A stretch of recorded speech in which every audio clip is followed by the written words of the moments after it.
총리님, 지난 1년 동안 윤석열 정부가 국정의 많은 분야에서 비정상의 정상을 위해 노력해 왔습니다. 또 경제 운영 면에 있어서는 기조를 정부 주도에서 민간 중심으로 이동시켜 왔습니다. 또 그런데 한국 경제가 지금 고물가, 고환율, 고금리, 소위 말해서 삼중고에 시달리고 있고 경제 침체, 수출 부진이 발목을 잡고 있습니다. 동의하시죠? 네, 그렇습니다. 지난 1년 동안의 윤석열 정부의 경제 운영의 성적표 몇 점을 주시겠습니까?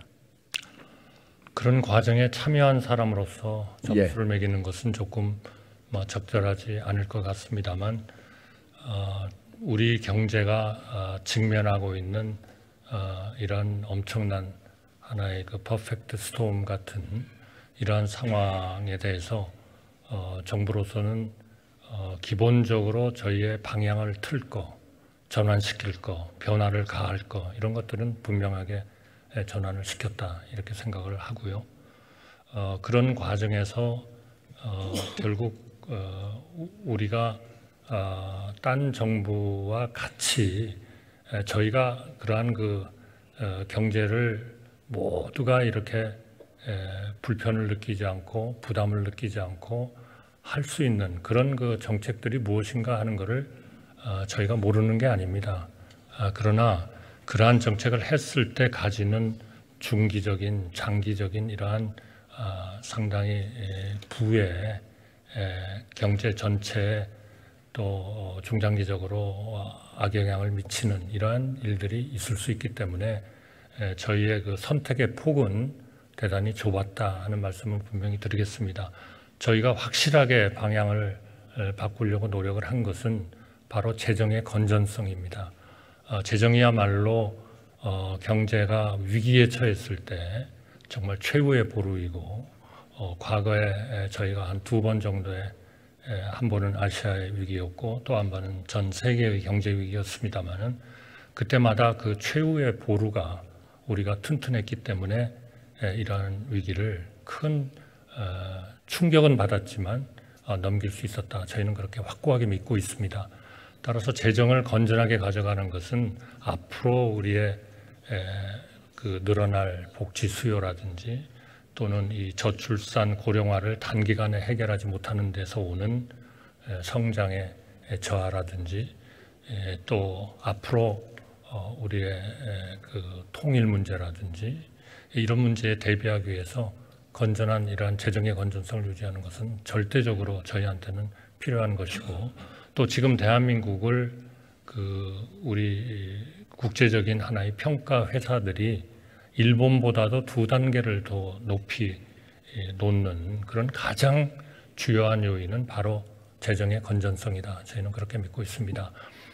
우리가 성장률을 단기적으로 올리고 하기 위해서 우리 국가가 차입을 해가지고 지출을 늘려서 성장률을 끌어올리는 거, 이러한 정책들은 많은 사람들의 고통은 줄일 수 있을지 모르지만 중장기적으로는 더 많은 고통을 우리 경제에 줄 수 있고, 전 세계에 있어서의 우리나라의 어떤 위치를 제대로 세우는 데에도 굉장한 마이너스 효과를 준다. 그런 점에서 저희는 재정의 건전성을 확보하기 위해서 최대한 노력을 했다는 말씀을 드리겠습니다.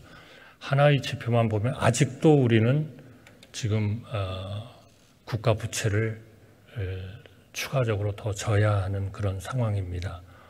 올해만 해도 약 60조 가까운 돈을 저희가 차입을 하지 않으면 안 되는 이런 상황이었고요.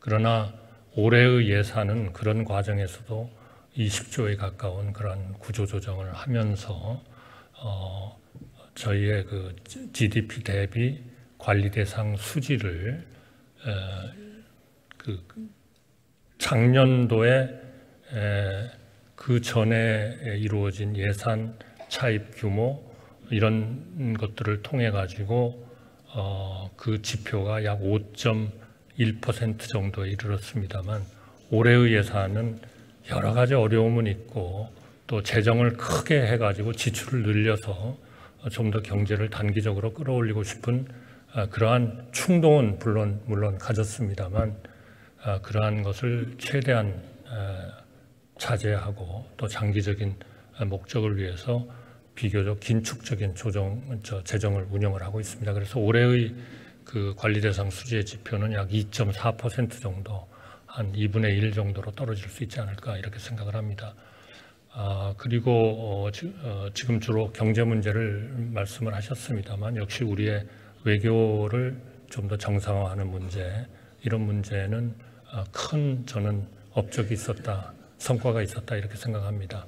한미 동맹의 회복, 또 G7의 참여, 나토 정상회의에 참여, 그리고 한일 관계 대단히 어려움은 있고 많은 분들이 걱정을 하시고 지금도 또 하십니다만 그런 한일 관계를 좀 더 미래지향적으로 만들므로써 우리 한반도 동북아 전 세계의 평화와 안정, 번영 이런 것을 이루는 하나의 토대를 만들었다 이렇게 생각합니다.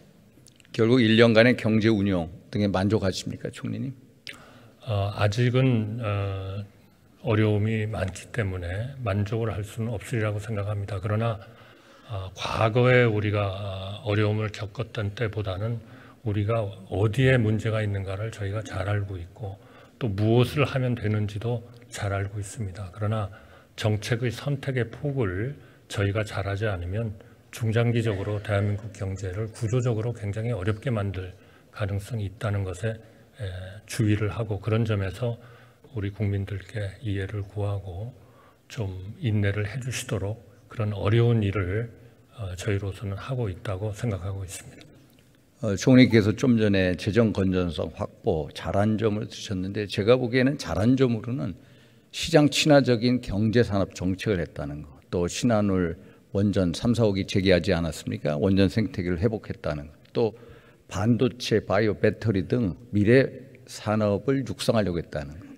근데 제가 보기엔 좀 미흡한 점도 있습니다. 성장, 저성장에 들어간 것 같습니다. 지금 제가 말씀드린 게 바로 그런 내용이 되겠습니다. 결국 그러한 그 재정 성장을 단기적으로 끌어올릴 수 있는 것은 결국 금융 완화와 결국 재정의 완화 확대거든요. 그러니까 이 두 개가 그러한 그 단기적인 정책인 것을 저희가 잘 알지만 전 세계가 지금 고금리 상황으로 들어가 있고 그 고금리라는 것은 바로 인플레이션을 억제하고 물가를 안정시키기 위한 불가피한 그러한 그 대책이었고 그래서 그 소위 금융 취약자들에 대한 대책을 저희가 여러 번 했습니다. 그걸 하면서 그러나 금융을 이런 세계적인 긴축 기조에서 크게 어긋나서는 안 된다 하는 그런 생각으로 우리의 그 물가를 안정시키기 위한 노력을 해왔고요. 그 결과가 최근에 거의 5% 가깝게 올라갔던 우리의 물가가 3.3% 정도로 지금 이제 좀 안정화 조짐을 보이고 있습니다. 이렇게 되면 앞으로 우리의 경제의 어떤 그 우리가 쓸 수 있는 정책의 그 범위가 좀 더 유연해지지 않겠냐 하는 생각은 좀 하고요. 재정의 문제에 있어서는 뭐 여러 가지 어려움은 있지만 저희가 그거는 계속 좀 긴축 기조를 가져갈 수밖에 없다 이렇게 생각합니다. 지금 말씀하신 산업 쪽에서 새로운 산업을 키우고 에너지 분야에 있어서의 원전을 다시 정상화 내지 복원시키고 하는 것은 전 뭐 세계적인 하나의 그 트렌드라고도 볼 수 있습니다. 그러나 원전을 저희가 확보하면서도 그러나 신재생 에너지에 대해서는 저희가 계속 앞으로도 확대하는 그러한 그 정책을 해나갈 그런 예정으로 있습니다. 또 하나 문제점이 수출 감소, 수출이 계속 연속 7개월 감소하고 있죠. 그리고 무역 수지 적자 14개월 계속되고 있고요. 또 말씀하신 부채 문제, 가계 부채 1,800조, 기업 부채 2,600조, 뭐 국가 부채 이런 부채 문제. 제가 하나 걱정하는 것은 윤석열 정부가 3대 개혁 과제를 내걸었는데 구체적인 로드맵이 안 보인다는 사실입니다.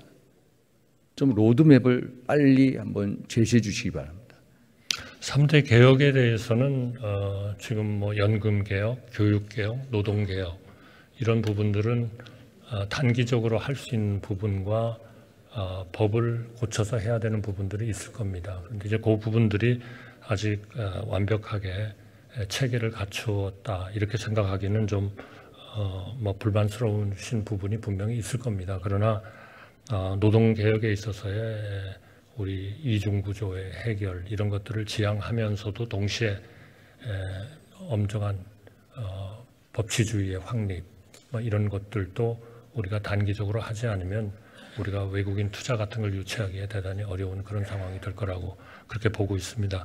교육 계획에 대해서는 작년에 여러 가지 어려운 상황에서도 우리 국회에서 지방 대학을 육성할 수 있는 그런 특별 회계도 만들어 주시고 해서 그러한 그 노력들을 지금 집중적으로 하고 있습니다. 앞으로 더욱더 그런 부분들이 확대가 되어야 되겠고요. 이런 노동 교육 개혁에 있어서도 이런 다양성과 자율성 이런 것에 대한 확대를 위한 제도적 개혁은 우리가 일부는 법을 또 통과시켜 주셔서 하고 있는 것도 있고 그러나 법이 안 되더라도 정책과 예산과 이런 범위 내에서 최대한 노력을 하고 있다는 말씀을 드리겠습니다. 그리고 연금 개혁은 지금 예정대로 저는 가고 있습니다. 10월 달이면은 전체적인 종합 플랜이 제출되지 않을까 이렇게 생각합니다. 그 퍼펙트 스톰에서 가장 시급한 과제를 뭘로 두십니까? 역시 단기적인 이런 경기를 부양시키고자 하는 그런 유혹을 국가 차원에서 억제하고 좀 더 구조적인 문제, 3대 노동연금 교육개혁을 포함해서 여러 분야의 교육개혁을 해야 할 일들이 많습니다. 우리 주택 분야도 그렇고 또 보건, 의료 분야도 그렇고 또 일자리를 창출하기 위해서 단순히 예산을 늘려가지고 소위 그 예산에 의한 재정에 의한 일자리를 창출하는 것보다는 좀 더 구조적으로 민간이 더 활발한 그런 그 유연성을 가지고 활동할 수 있도록 해주는 것이 진정으로 좋은 일자리를 창출하는데 아주 도움이 되기 때문에 이런 구조적인 문제를 좀 의연하다고 할까요? 어렵고 힘들고 우리 국민들에게 많은 어려움을 요구를 하는 그런 상황이지만 이러한 그 기초를 튼튼히 다지고 구조를 튼튼히 다지는 것 이것이 대단히 중요하다고 생각하고 그러한 그 정책 기조의 변화, 구조 개혁에 대한 진행, 단기적인 이런 경기 부양에 대한 유혹의 자제 이런 것들을 최대한 잘 이룰 수 있도록 노력하고 있다고 말씀드리겠습니다. 자영업자의 코로나 대출 규모 작년 가을 100조더라고요, 총리. 그게 상한이 막 돌아옵니다. 그래서 자영업자 9월 위기설 듣고 계시죠? 네, 이 부분은 아마 금융위원장께 좀 말씀을 더 좀 들으실 수 있다고 생각을 합니다만 이러한 부분들은 저희는 분명히 이 고금리 하에서 금융의 취약자들이라고 저희는 생각을 합니다.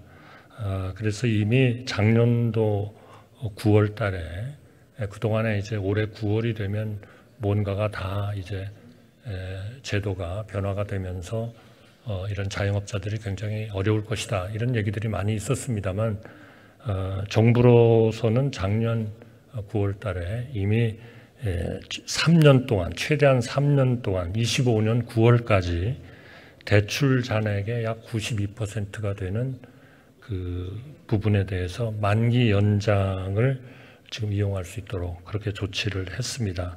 그리고 상환 유예를 받고 있는 대출 잔액의 약 8% 정도 되는 차주는 금융회사와 협의해서 상환 계획서에 따라서 일정을 조정하도록 그렇게 하고 있고요. 약 8%에 해당하는 분들의 98% 정도가 그러한 그 상환 계획서의 작성을 끝냈다 이렇게 보고 있습니다. 그리고 거기에 속하지 않는 일부 좀 불실 가능성이 있다고 생각되는 차주에 대해서는 작년도에 추경을 통해서 여야 합의로 통과시켜 주신 약 30조 정도의 그러한 새 출발 기금 등을 통해서 재무 조정을 해나갈 예정입니다.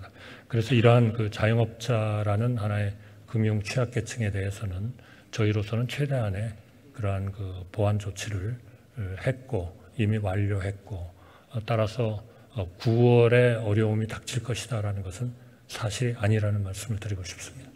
이 민생 현장에 보면은 이 자영업자가 600만 명이 넘지 않습니까? 지난번 코로나 기간에 영업 손실을 많이 입었고요. 그리고 말씀하신 대로 이자 부담, 고금리 이자 부담, 또 공공요금 인상, 고물가에 의한 원자재값 상승, 인건비 상승 너무너무 어렵습니다. 추가 대출이 더 필요한 실정입니다. 그래서 이런 문제에 대해서 먼저 선제적으로 대응해 주십사 부탁의 말씀을 드립니다. 네, 그분들이 금융에 있어서 대단히 특히 고금리 하에서 타격을 많이 보는 분들이라고 저희가 생각을 하기 때문에 그런 금융 취약계층에 대한 보완 대책을 실기하지 않고 마련해서 추진해 나가도록 하겠습니다. 총리님 혹시 4차 산업혁명의 핵심 키워드 A, B, C, D 들어보신 적 있습니까? 예, 테스트를 좀 받는 것 같습니다만 제가 알기로는 A는 Artificial Intelligence고요, B는 블록체인, C는 Cloud, D는 글쎄요 빅데이터라고 해야 될지 하여튼 데이터라고 생각을 합니다. 예, 맞습니다. 4차 산업혁명을 견인할 가장 중요한 A, B, C, D. 그런데 지능도 필요하고 규제도 필요합니다. 핵심 동력입니다만. 그래서